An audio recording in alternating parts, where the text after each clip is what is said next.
it's an alley-oop over to Benezza. What a feed to Anthony, gets it to go. At the free throw line, splash. Oh!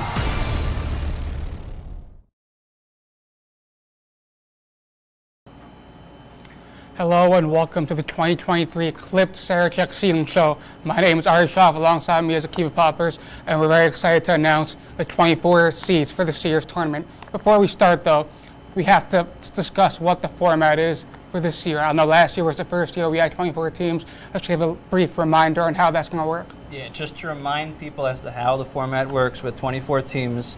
It used to be there were 20 teams, the top 4 got a bye, the rest of the teams played on Thursday.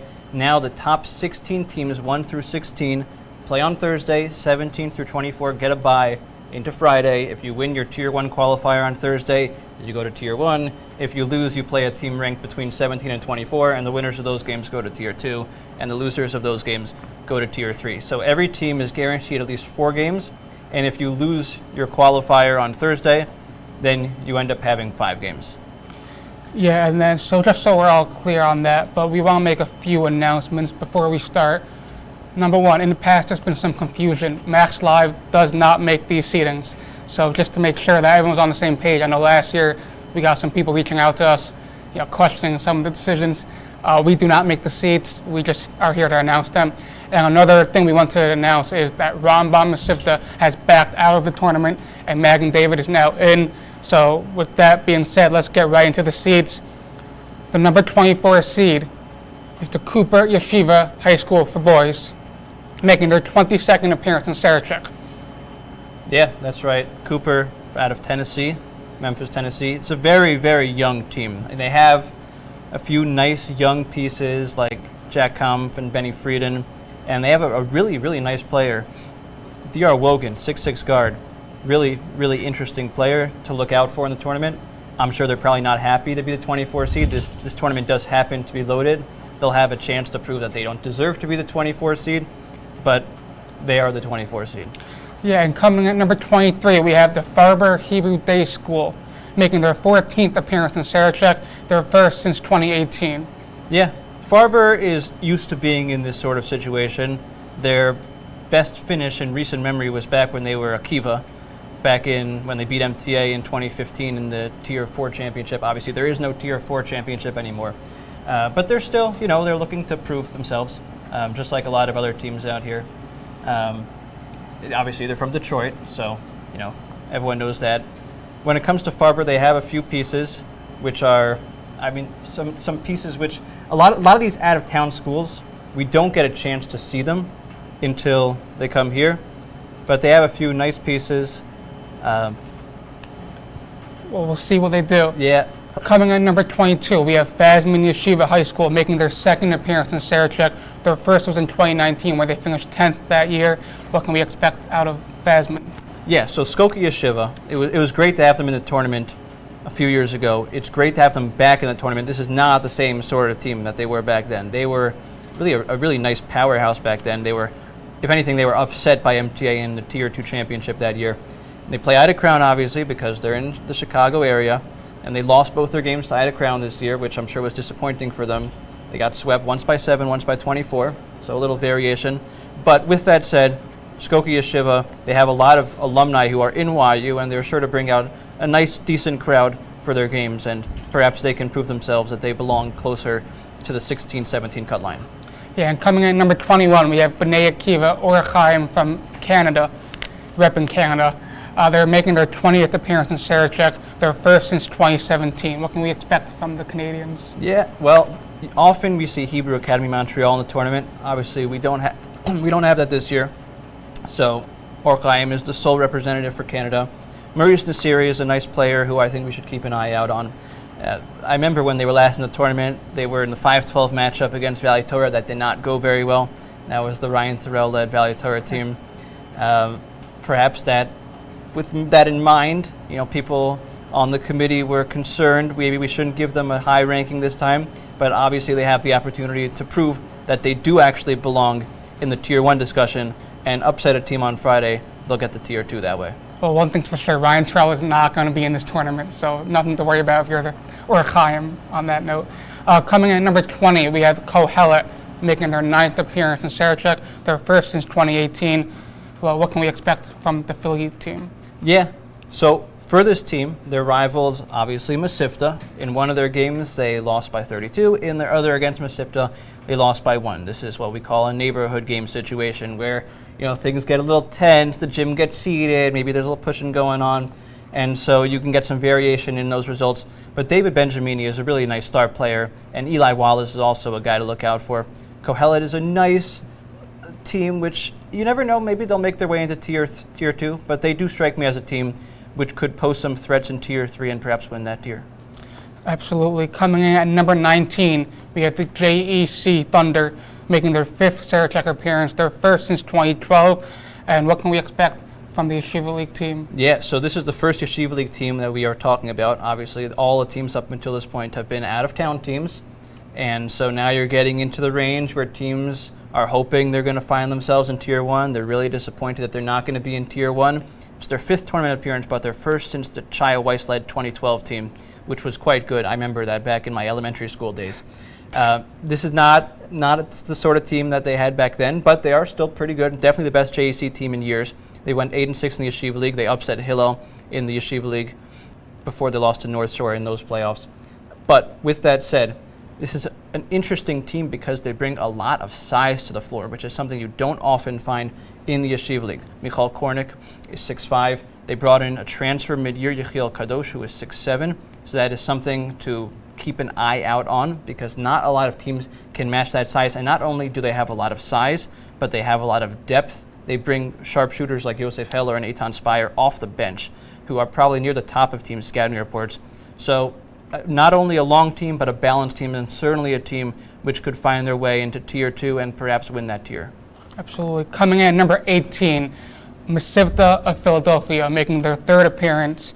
And you said teams don't want to hear their name right now. What can you say about this Mesivta team? I know for sure that Mesivta did not want to hear their name right now. This was a Mesivta team which I heard was hoping to be in Tier 1.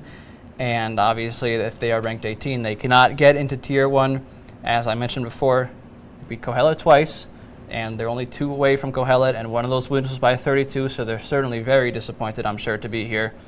And a very similar team to what they had last year, Ephraim Schmidman, as we talked about last year, as their rock, a really, really strong defensive player who can get buckets as well. Magioros, a great shooter. So they have a couple of star players. Last year there was some question marks going into Sarachek as they were the 24th seed.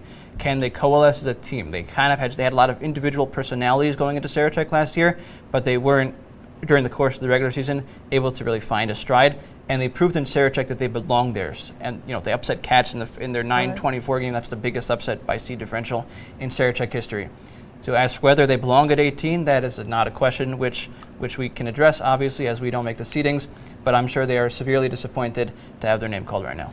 And coming at number 17, the final team by outside the Tier 1 qualifying bunch is the RASG Hebrew Day School from Miami, making their 16th appearance. As you said, another team that just missed the cut. Yeah, this is another team which wanted to get into the top 16.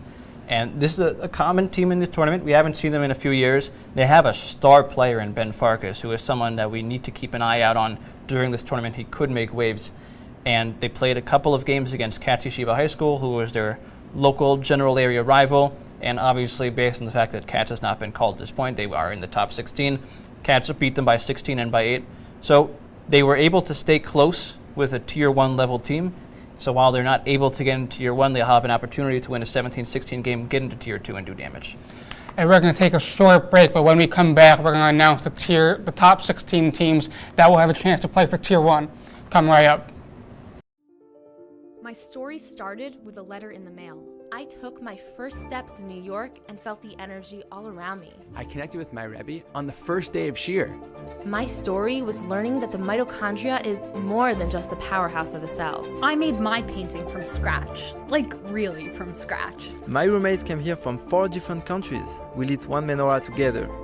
My story was practice every night. Chavruta every night. Subway rides, city lights. In my story, my name was in the headlines. The bylines. The University Museum. My story was my internship at the Supreme Court. Dancing with the Israeli flag in Times Square. My story was participating in the only hackathon, not on Shabbat. The Career Center found me my first job. at a top business analytics firm. My story was becoming best friends with my chavrita. And holding that NCAA trophy. My story started here. My story is just beginning.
Are you planning on supporting your school in New York at this year's Sarachek tournament, or are you watching at home on Max Live for a watch party?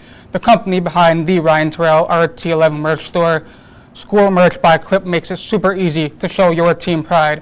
With a limited edition Sarachek 2023 fan shirt, getting a fan shirt by Klipped is as easy as searching for your school logo and having it shipped directly to your home. Remember that the fan shirt shop closes on March 13th. If your school shirt is not activated, please have your school official contact Klipped at the bottom of the page, and we'll make it available for purchase right away. Visit redsarachekspiritwear.schoolmerch.shop to support your team. And welcome back to the 2023 Klipped Sarachek seeding show. Now we're going to announce the top 16 teams that will have a shot at winning a Tier 1 championship. Let's get right into it. Coming at number 16, MTA, making their 30th appearance, obviously as the host school, and this is the 30th Sarachek tournament. What can we say about this year's MTA Lions team? Well, they're the host, which is probably why they find themselves at number 16 here. They didn't really have much to show for themselves this year to prove that they belonged higher than 16. They lost most of their games. They went 4-10. But this is a team which did some damage in Sarachek last year. They won the Tier 3 championship. They have some pieces back from that team. They have Rudman, who's a nice player. They have Pariser, who's a nice player. So they have some pieces, and in that game against Valley Torah on Thursday night, they gave them a lot of issues. They only lost by 10. So they were the 15th seed last year. They only lost by 10 this year. The 16th team, they'll have to play the 1 seed, but this is March. You never know. You never know, that's right. And coming in at number 15, we have the TABC Storm making their 9th tournament appearance. And obviously this is a team we see at the highest level coming to Tier 1. Yeah, well, TABC is probably not expecting to have their name called right now, but I think this is going to speak to the depth of the tournament, which you are about to see coming up in the next several seeds. Nathaniel Ben-Lulu is an absolute stud. They kind of lack pieces around him. They have Tree Schreiber, who's a nice piece. Maybe he can step up. But it's not like last year's team, which fell to Valley Torah in the Tier 1 semifinals, which was the number 3 seed and really a top-tier level team. The only nice piece on their resume this year is that they split with Frisch. They have a small win over JEC. They have 2 losses against SAR, where neither of the final scores were so close. So with TABC, it really all comes down to, can they find anything complementary to Ben-Lulu? Because if not, they are going to lose the 2-15 game, find themselves in Tier 2, or you never know. They might find themselves in Tier 3 if they get upset on Friday. And coming in number 14, we have the Fuchs Mizrahi Mayhem making their 21st Sarachek appearance. And obviously, this is a team we've talked about a lot. Yeah. So now, again, to speak to the depth of the tournament, this Fuchs team is significantly better than last year's team, and last year's team was ranked higher. So, that's just something to say on that matter. As for the team itself, personnel-wise, They have 6 seniors and 1 non-senior, Nate Jacobs, who gets a lot of playing time. Everyone knows about Ephraim Blau. But this is also a very experienced team, a very disciplined team, a very team-oriented team, which plays good team basketball. It's not all about Blau and Jacobs. And there was a lot of question marks in terms of, oh, how good are they really? They play all these small Christian schools in Ohio. Are they actually going out and challenging themselves? Well, they played Grand River Academy this year, who starts one kid who's 7'4", a couple of 6'8", a couple of 6'3", and beat them. They also played VASG, who has put someone in the NBA before and commonly puts out top-level people, and they beat them by 1. I mean, maybe these teams weren't really expecting a little Jewish school in Beechwood, Ohio to come at them, but that's exactly what happened. So Fuchs is a legitimate team. They are at 14, but they are a legitimate team. And a team which, if you look back several years ago in the tournament, where would they have been placed? Probably at 7 or 8. But the depth of the tournament this year is just ridiculous. And so while this is Fuchs' best team ever and a team which, again, could win a 3-14 matchup, they're at 14. And coming in at number 13, we have the Berman Hebrew Academy Cougars making their 11th appearance in Sarachek. And obviously we talked about another tough, good, out-of-town team. Yeah, and Berman and Fuchs actually played just a couple of days ago. In fact, it was 1 day ago, last night, and Berman came out victorious. I'm not sure if that has anything to do with the seeding, but I think a general theme between all the teams in this area of the seedings is that they have the capability to pull off an upset, but there's a reason why they're at 14 and not at 3. Or there's a reason they're at 13 and not at 4, right? They are the underdogs in their Thursday games. But with Berman, they're a really tough team, a team I really like. Asher Falk is really, really, really good. But they also have some nice pieces like Erez Epstein, Alex August, who's a freshman but does not play like he is a freshman. They always play tough, and this year in particular, they have something about them. They're a little mentally strong, pieces to them I like. So you never know, Berman might be able to pull off an upset here. I couldn't agree more. Coming at number 12, we have the McCord Chaim Cyclones making their 2nd appearance. Last year was obviously their 1st. What can you say about another Maryland team? You got the Maryland schools back-to-back here, and that kind of makes sense because Berman and YMC have been toe-to-toe this year. Their last game that they played against each other was at Saturn, which Berman won by 2. But these teams are right along with each other. Berman also played Fuchs a few days ago and beat them by 3. So those 3 teams really all belong kind of together. When it comes to Makor Chaim, they're in their 4th year as a school, so now they finally have seniors. Last year they had no seniors on their team. They've had a player who we weren't talking about so much last year, and John Rosen, kind of come to the fore, a stud 3-point shooter. But also, they have some nice pieces around them, and also Donnie Carter is a fantastic defender and can score himself. This team, as a whole, is, I think, one of the better defensive teams in Sarachek, and they always play tough. This team is not really scared of anyone. Absolutely. Coming in at number 11, we have the Maimonides MCATs making their 20th appearance in Sarachek, and you said they return a lot of players from last year's team. Yeah, I remember we were talking last year about Renan Guberts. Obviously, he's back. We have Eitan Bester. We have a couple of nice other pieces, too. Eitan is a very good defensive player. Maimonides last year was a 19 seed. They returned basically everyone. They've played much better this year than they did last year, which makes sense because they're older, they're more experienced. And they're coached by Ed Gelb, who obviously has a lot of experience in this tournament as a coach and has been very successful. Obviously with Eula, he was extremely successful. And so they're going to get an 11-6 matchup. They'll technically be the underdog, but I wouldn't be shocked to see them make their way into Tier 1. And coming at number 10, we have the Katz Yeshiva High School Storm making their 20th Sarachek appearance, another school from Miami. We talked about RASG earlier. What can we say about this? Yeah, so if you want to have RASG at 17 and Katz beat RASG by 16 and 8 points, this is a nice place to slot them. Now, a lot of people out of Katz have been saying this team is better than last year's team, but to reiterate, the field is deeper this year. So you were a 9 seed last year, you're a 10 seed this year. That doesn't mean that you're a worse team this year in the eyes of the committee. Now, when it comes to personnel itself, Yuval Ovagnin is a really nice center, really nice touch right around the basket, and they have a lot of pieces to go around. No one in particular sticks out because on any given day, any of the other players who get significant minutes can step up. When it comes to Katz, in last year's tournament, as I mentioned with Mesivta, they lost in the 9-24 game, which sent them to Tier 3. They have to deal with an injury. It was a very tough tournament for them. This is a real opportunity for them to prove that they are legitimate, that they deserve this seed. They can win a 10-7 game and get into Tier 1 and prove the doubters wrong. And coming in number 9, we have the DRS Wildcats, obviously a runner-up to Tier 1 last year, a little bit higher than they're used to seeing themselves. Yeah, they're not used to being at the 9 area, but They are not as good as they were last year, simply put. Obviously, Coach Stein's teams always play tough defensively. They put a lot of pressure on you. They can make things tough on you. They are not going to give up any easy points. In terms of personnel, they have a few returning pieces from last year. Isaac Solomon is one who sticks out. Really nice player, great at getting to the basket. But this is not the same DRS team which lost to Valley Torah in the championship game last year. But with that said, in a field which is so deep, upsets are bound to happen, and you could see DRS in a Tier 1 semifinal once again. Well, there you have it. 16 teams down, 8 teams to go. We're going to take a quick commercial break, and after this, we'll have the top 8 seeds coming right up.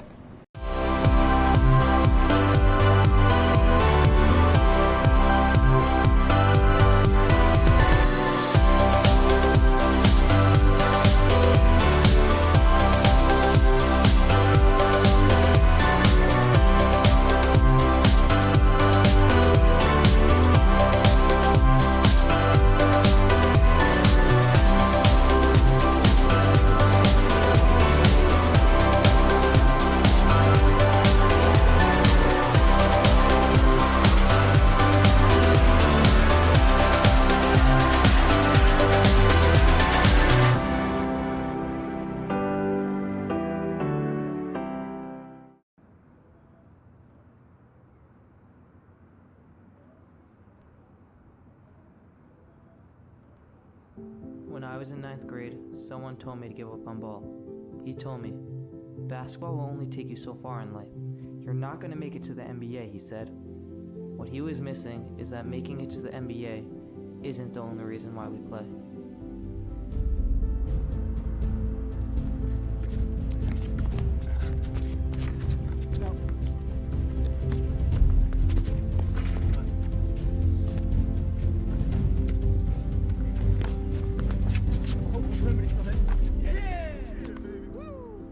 The game of basketball leaves you with so much more than just the game itself. The life lessons and friendships that are made while playing the game will outlive the game and can last a lifetime.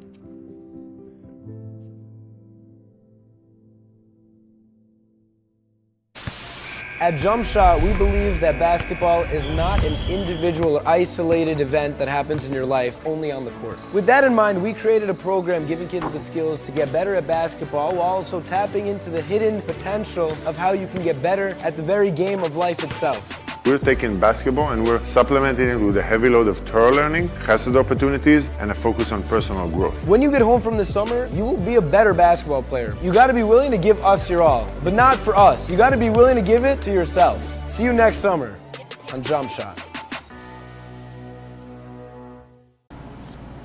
Welcome back to the Klipped Sarachek seating show.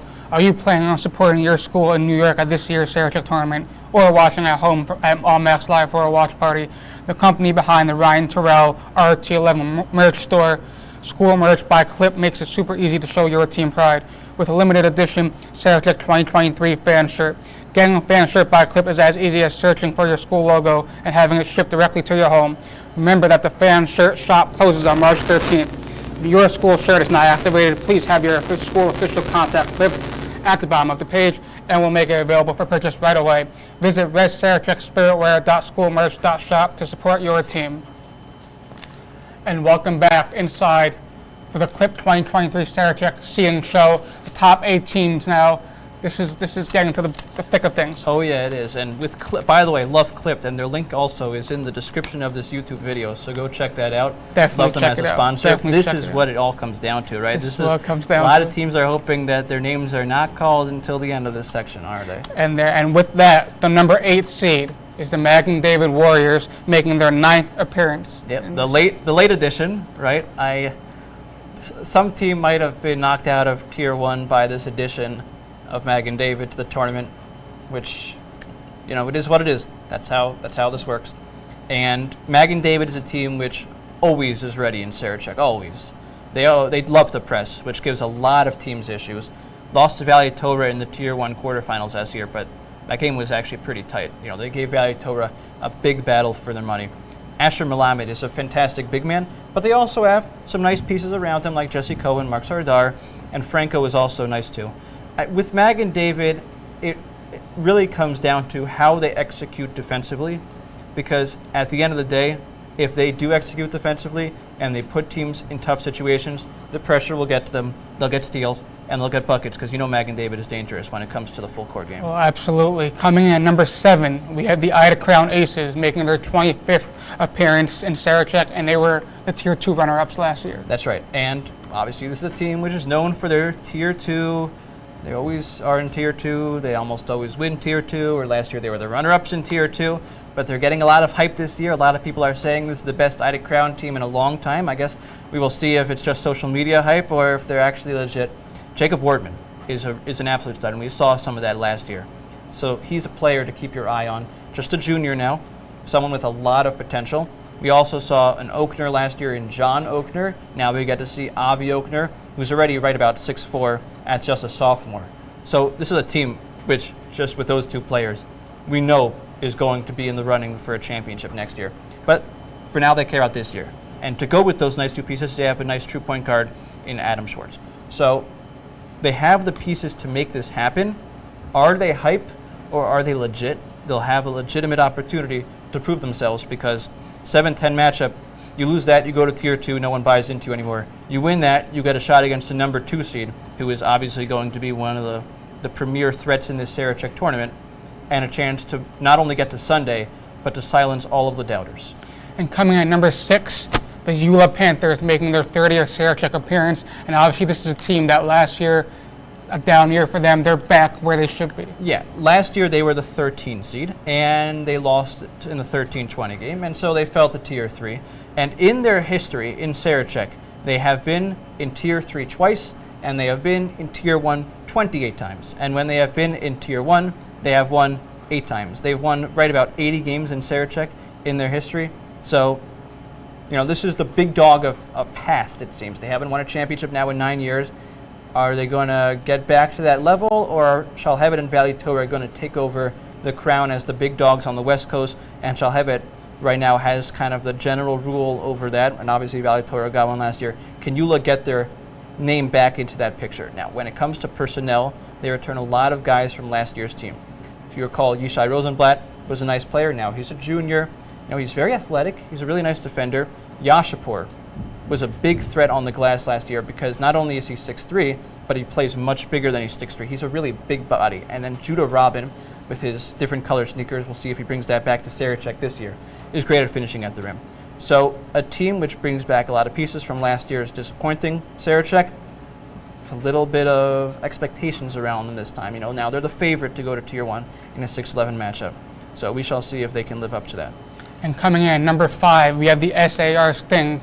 Obviously, they were the number 1 seed last year. Came up a little bit short in the Yeshiva League, the Tier 1 semifinal game. They also came up a little short in the Yeshiva League. And there was a lot of talk going into the Yeshiva League championship last year and Sarachek last year. SAR is just a team which can be a dynasty. Can they win 2 years in a row? And obviously, 1 year has now passed, and so the window is closing, potentially. And that's because Akiva Shanzer is their number 1 guy, and he is now a senior. And obviously, when it comes to SAR, Coach Halpert's teams always defend tough. You know, they're a fantastic man-to-man team. A lot of teams do not see man-to-man a lot, and they throw out one of the best versions there is of that. So that is why they have become a premier threat, in my opinion, in the Yeshiva League. But around Shanzer, and besides for their strong defense, they have some nice pieces in Berkowitz and Neuwirth. So SAR, while they are just a 5 seed this year, maybe that takes the pressure off of them a little bit, and maybe we could see them go on that championship run, which they were hoping to have last year. And coming in number 4, the Frisch Cougars. And we talked about another team that came up a little bit short last year. They fell short in the Tier 1 qualifier game against Yavne. What can they do this year? Yeah, I think you have to have Frisch. This is my general opinion on seeding. And this is how the committee obviously decided to do it. You have to have Frisch ahead of SAR because Frisch beat SAR twice. That's SAR's 2 losses right there in the Yeshiva League. Frisch's 2 other losses. But with that said, SAR and Frisch, I think, are right on that same general level. They're part of the top dogs in the Yeshiva League. There's a reason that they are in the semifinals in the Yeshiva League, and we'll get a chance to see them this upcoming week to see if they are, going to have a chance to win a Yeshiva League championship, which is what's probably on their mind right now. I don't think they care about Sarachek right now. Alex Zackheim might be the best player in this tournament, and he can make things happen, not just by himself, but creating for other players. Zelenitz and Schiffman are also really nice complementary pieces, because even if Zachheim's not going, one of them is surely to get going. Beyond those three, I have some question marks, and I have some doubts as to whether there are players who can make things happen for them. But if one of those three are going, they're going to have a chance to compete for a championship here in Sarachek. They have a tendency to fall behind a little bit early, and then they rally. Once things get a little going, there's one game which comes to mind on that front. In Satrin, they were playing McCourt Chaim, and they were down, I believe, 39-20. They ended up winning that game. They were down 39-20 with 13 minutes left in the game. So sometimes they'll get behind a little bit. They're not feeling it, and then now we're behind. Now we have to come back. That will work against a lot of teams. It won't work against all teams. Against legitimate teams, they will need to come out from the outset on a high level if they want to win it all. Absolutely. And coming in at number 3, we have the North Shore making their 5th Sarachek appearance, and this is a team that's undefeated in the Yeshiva League this year. Yeah, it's very unusual to have a team which is undefeated in the Yeshiva League. Even top dogs like last year's SAR took one blemish in the regular season. But here North Shore is, and this is not a team which we saw last year, and it's not a team which was on anyone's radar last year. But then they went out, they won the JV championship last year. They brought almost all of their star players from the JV team over to the varsity team, and now suddenly you have this 11th grade led team, which also has a nice senior in Orbach, and you have a legitimate team. That's because they're long, they play solid basketball, they're not looking to get into the 70s. They'd rather play at a slower pace, which I'm interested to see how that works with there being a shot clock in Sarachek. But look, in a field which is so deep, there's not a lot of difference here between 3, 4, 5, even maybe 2 and 1. So at the end of the day, when we're talking about who is susceptible to a loss in the Tier 1 qualifiers, it all comes down to matchups. I'm interested to see how these teams from 3, 4, and 5 match up against the teams which are towards the bottom of the Tier 1 qualifier list. It'll be interesting to see North Shore as a young team in particular, how that plays out. And coming in at number 2, we have the Valley Torah Wolfpack, obviously the reigning Tier 1 champions. Yeah. Coming at number 2. Yeah, they're probably not happy to see themselves at number 2, although at the end of the day, the difference between number 2 and number 1 is very minimal. It all comes down to matchups, as we said before. I suspect the reason that they are at 2 instead of 1 is because they lost head-to-head to Shalhevet this year by 1 in Globerman with Johnny Dan not 100%. And they've had to deal a little bit with the injury bug this year, and that's come to the fore again recently as they suffered an injury in the state playoffs. But with that said, it is Valley Torah. They have 2 of the star players in this tournament, in Dan and Miyuchas, who have legitimate potential to do some damage to anyone they play. Dan is a nightmare for a lot of players. He is one of the few players you will see at a high school level. The second he hits the ball into the basket, he's already thinking about defense. And his one-man presses up front cause a lot of issues for a lot of teams. Obviously last year in Sarachek, we saw them have a lot of difficulty every single game. They had, whether it was at the beginning of the game or in the DRS game where DRS went on a 15-0 run towards the end of the game, but they were able to tough it out, and we'll see if they can carry that toughness over this year now that they are the big dogs, even though they are the 2 seed. And coming in at number 1, the Shalhevet Firehawks making their 15th Sarachek appearance, and obviously this is a team that is no stranger to the number 1 seed. Yeah, I mean, Shalhevet, before last year's loss to DRS in the Tier 1 quarterfinals, had made 4 consecutive championship games and had won the last 2. And so Ryan Coleman's team, not only have they become a household name when it comes to being number 1 seed or right up there, but they've become a household name in terms of winning Sarachek, doing a lot of damage in Sarachek. And they've got a star player in Avi Halpert, who is now a senior, another one of the top players in Sarachek, someone to look out for. And look, as I said before, at the end of the day, it all comes down to matchups. I understand why the committee has them 1 instead of 2. It doesn't really matter until you break down the matchups. Besides for Halpert, Salem is another nice player to look out for. There were some questions last year about their ability to score the ball outside of Halpert. There might be some of the same questions this year, but at the end of the day, if Halpert can put the ball in the basket, they're going to get enough stops to win. Absolutely, and we're going to take a quick commercial break. When we come back, we're going to have the day 1 schedule and matchups. Don't go anywhere.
Welcome back to the Klipped Sarachek seating show. Are you planning on supporting your school in New York at this year's Sarachek tournament, or are you watching at home on Max Live for a watch party? The company behind the Ryan Terrell RT11 merch store. Score merch by Klipped makes it super easy to show your team pride. With a limited edition Sarachek 2023 fan shirt. Getting a fan shirt by Klipped is as easy as searching for your school logo and having it shipped directly to your home. Remember that the fan shirt shop closes on March 13th. If your school shirt is not activated, please have your school official contact Klipped at the bottom of the page, and we'll make it available for purchase right away. Visit redsarachek.schoolmerch.shop to support your team.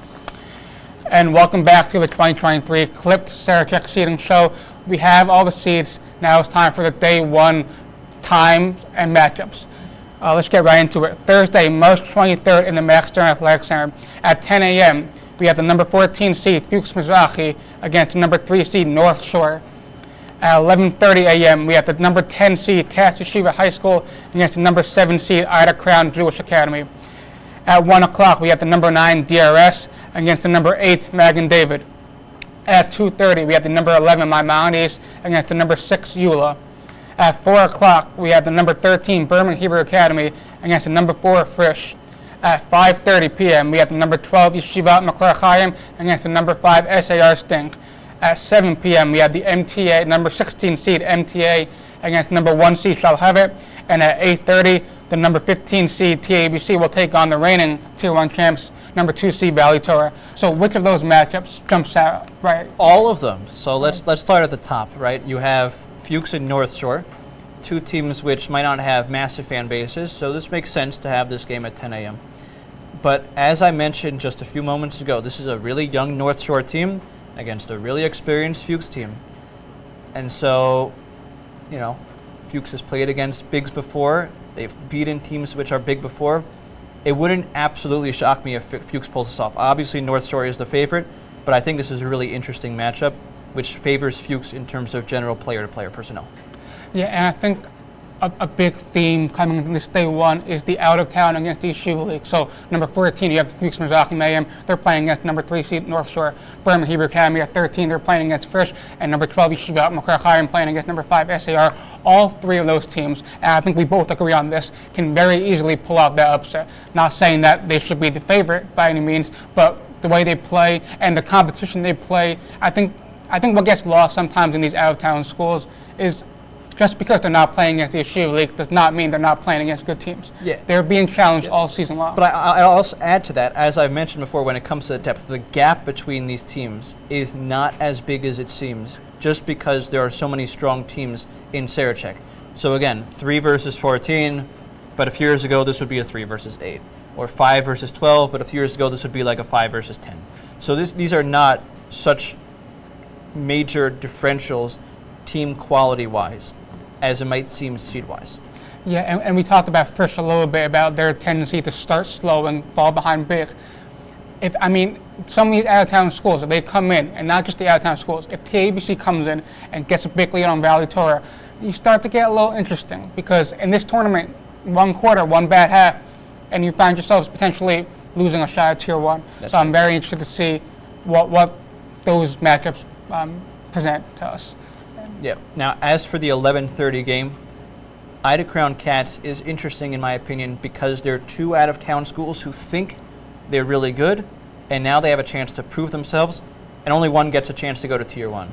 So, for that sense, it's interesting. Not a lot of fans, obviously, because it's out of town, although Ida Crown obviously has a nice fan base here, so understandable why this is a morning game, but I do think this is an interesting matchup just because of that core storyline. And then the lunch game, MDY against DRS, the sole rematch, I believe, of teams which have played earlier this year. They played twice, and both those games were barn burners. One game was a 2-point win. One game was an overtime game. They split the season series. They won at each other's place. Now they get to go neutral site and duke it out for who belongs in Tier 1 and who will get to play Shalhevet on Friday, assuming that Shalhevet can get past MTA. And looking ahead to Friday, which we have potential Tier 1 and Tier 2 matchups, any matchups that excite you or you're interested in to see? Yeah, I think just the whole core 4-5, 12-13 situation is exciting because if 4 and 5 win and you get Frisch SAR, that's going to be at least the third time these teams have played. If both of them win in their semifinals in the Yeshiva League. It'll be the 4th time these teams have played. Up to this point, as we said before, 2-0 for Frisch. It's hard to beat a team 3 times in a year, especially if they are pretty even when it comes to talent. And so I think that one should be pretty interesting if it happens. But if we get some upsets, let's say both of those turn into upsets, now you get a Maryland against Maryland game for a spot in the Tier 1 semifinals. Or if you get, let's say, Makor Chaim against Frisch, that's a rematch of that Saturn game, which I mentioned before. Or if you get Berman against SAR, that's a rematch of a game in the first round last year where Berman was even with SAR through 3 quarters, and SAR pulled away in the 4th. So I think that core 4, 5, 12, 13 bracket is really interesting. But the other ones also provide some nice storylines too. I said Shalhevet, DRS, MDY. DRS against Shalhevet would be a rematch of last year's quarterfinals. Shalhevet against MDY would be a rematch of the 2019 Sarachek Championship. So that's interesting. And then on the Ida Crown Cats core, you have Valley Torah, obviously the big dog in this tournament. One of these teams thinks that they have now proven themselves because they beat the other. Now they get the actual test. Are they actually legit? Can they beat Valley Torah and go to Tier 1 semifinals, or are they going to fall out? And then a potential North Shore or Fuchs against Eula or Maimo could be interesting as well. The Eula-Maimo situation, by the way, you have Coach Gelb, his former team in Eula, obviously, and his current team in Maimo. So it's the Ed Gelb against Ed Gelb matchup, if you will. So that one could be interesting too. But I think based on the matchup, we'll change how, based on who wins on Thursday, really changes the matchups there. Eula against North Shore, I think, would be a very slow-paced if Chalk would hold. A slow pace, grind it out. Maybe the game would be in the 40s sort of game. So maybe not so exciting when it comes to outsiders, but certainly exciting when it comes to X's and O's. Yeah, and getting back to Tier 2, I know they 17 to 24 won't have a chance to play on Thursday, but I think some of those teams, I think the JECs, RASG, the teams that just missed out on the chance to play in Tier 1, you can bet that Tier 2 comes around on that Friday matchup, and they're going to be bringing everything they got. Oh, absolutely. And just to think about what matchups you would get with those 3 schools, if, let's say, Fuchs were to fall to North Shore, right, Chalk would hold, and you would get a 14 against 19 matchup. Now you get Fuchs against JEC. Ephraim Blau is first cousins with Eitan Spire. So that's a great storyline right off the bat, and JEC obviously would be not only thinking that they belong in Tier 1 and want to prove it, but also now you have Fuchs, who thought, oh, maybe we could be North Shore, and now we lost. Are they going to be them for their full selves on a back-to-back situation? So that gets interesting. You have TABC, if they fall to Valley Torah, they get Mesivta, who obviously believes that they belong in Tier 1. So you have 2 teams probably which are not happy with their seeding, because TABC probably is not happy that they have to face Valley Torah. So that would be interesting, because you'd have one of those teams going to Tier 3, where both teams think that they belong in Tier 1. And then lastly, the 16-17 could get interesting. I do think Raschi probably would have the upper hand on MTA, but again, this is March, you never know. The 11-22, if Maima were to fall to Eula, could be interesting, because in Skokie Yeshiva's first appearance in Sarachek, they had a really nice game against Maimo, which Maimo pulled out by 4 points in the early morning, which I attended and I thought was a great game. Obviously not the same teams this year, but an interesting matchup nonetheless if it were to happen. Yeah, and again, we can't underestimate the playing on back-to-back. Yeah. So when you see some of these Tier 1 teams that play for the shot to make Tier 1 qualifier matchup, and they lose and they have to play a Tier 2 game on Friday, a lot of times you see a big letdown, whether it's the first half, they just don't have the energy, whether they're frustrated from, we lost our shot Tier 1 and Tier 2, it's not the same. So a lot of times you see those Friday matchups with the teams that just lost on Thursday, sometimes you see that letdown. So be on the lookout for some of those teams that want to prove that they belong in Tier 1. Yeah, and just in general when it comes to Tier 2, if you want to say, oh, who are the favorites in Tier 2? This is a question we get a lot. Oh, who do you think is going to win Tier 2? It depends, right? Because let's say you have a 3, a 4, 5, 6. Let's say one of those top teams in the Tier 1 qualifier level fall on Thursday. I mean, if you have North Shore or Frisch or SAR or Eula in Tier 2, they've got to be the favorites of Tier 2, right? I mean, no disrespect to JC or Mesivta or Raschi, teams which might think that they are strong contenders for Tier 2. But if North Shore or Frisch or SAR or whoever, a top seed gets upset and they go to Tier 2, that's your new favorite for Tier 2. So it becomes really difficult to project who the Tier 2 favorites are. You can only really project who the favorites in the tournament are. And so let's get right into that. Valley Torah is now number 2 seed. What are we thinking the chances are that they repeat this year? Yeah, I think it's a really tough question. I think just to break down, first of all, the 1 path versus the 2 path, right? Because obviously, as it's structured, 1 and 2 obviously can't play until the championship game. So 1 would have to face 16 and then the 4, 5, 12, 13 situation after they would have beaten the 8, 9 situation. So, and whereas 2 would have to face 3, 6. Obviously, everyone can compute the mathematics for themselves. But just first of all, when it comes to Valley Torah, I think they might have a slightly easier path here. And this is with no disrespect to Ida Crown or to Katz Yeshiva High School, whoever they would get in the second round, assuming they beat TABC. But Shalhevet having to deal with MDY or DRS, if they have to deal with a greenhouse, that would be very difficult. And then you look at a potential game where you have maybe Frisch or SAR, if they're able to get to Sunday against Shalhevet, that could prove to be more difficult than North Shore, who's a little less experienced and, as we said, younger. And while they've obviously earned the 3 seed, may not end up playing up to that 3 seed line. So I think the path for Valley Torah is a little easier than the path for Shalhevet. So with that said, I do think that not only is Valley Torah the most talented team in the tournament, obviously they were the best team in the tournament last year, and Popper's picks had them winning it all, and obviously that came to fruition. But I think Valley Torah, just in general, probably has a higher chance than Shalhevet, just based off of that. But with that said, because the field is so deep this year, and because there are so many teams who are just have proven, even just this year, in just their games this season, not just in terms of the eye test, but in terms of their results, that they are legitimate teams. I think we could see some upsets. It wouldn't surprise me if Valley Torah doesn't even make it to Sunday in Tier 1. I mean, there's a lot to be said for having a lot of depth. I'm happy to say that we've really accomplished that this year in this Sarachek tournament. So it could hurt the chances of a top dog winning just because there are so many good teams. But with that said, I think Valley Torah has to be considered the favorites in this year's tournament. Yeah, we spoke about this about Valley Torah earlier, is that last year they got into a lot of close games early on. I think for them this year, if they're going to repeat, they need to establish themselves early on, where the reigning champions come out to big leads, come out to 10-point, 20-point leads early in those, 2-15, even 2-7, 2-10 matchups. Really establish who they are early on, and not have to get into these fourth quarter,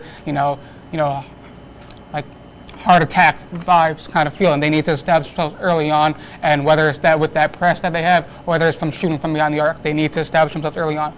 I want to make a hot take, if I may. Yeah. We talk about these, double-digit Cs from 10 to 16. I believe from 10 to 16, we're going to have at least 2 of those teams will advance to these Tier 1 quarterfinal game on Friday. I'm very confident. I'm not going to say which ones because that's how you get into trouble. Oh boy. That's when you get into trouble. I'm not going to say which ones. This is still quite the take. It's still quite the take. 2 of those teams. Are you going to up it to 3? Not yet. Not yet. Okay. I might though. Maybe. At least 2 teams. I say at least. At least. Fine. At least 2 teams will advance. I'm very confident in those teams, those out-of-town teams, and I'm not going to rule out TABC. I think if TABC gets hot early on, Valley Torah maybe walks into this game a little bit, take it a little bit easy. You never know. I'm not going to rule any of those teams out. I'm saying at least 2 teams. What about MTA? It'll be tough for MTA. It's the home school, but you never know. You never know.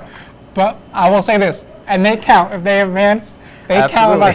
That's why I said I'm not specifying, because at least 2 teams from 10 to 16, that starts for Cats and that goes into MTA. 2 of those teams will be playing in Tier 1 quarterfinal game on Friday.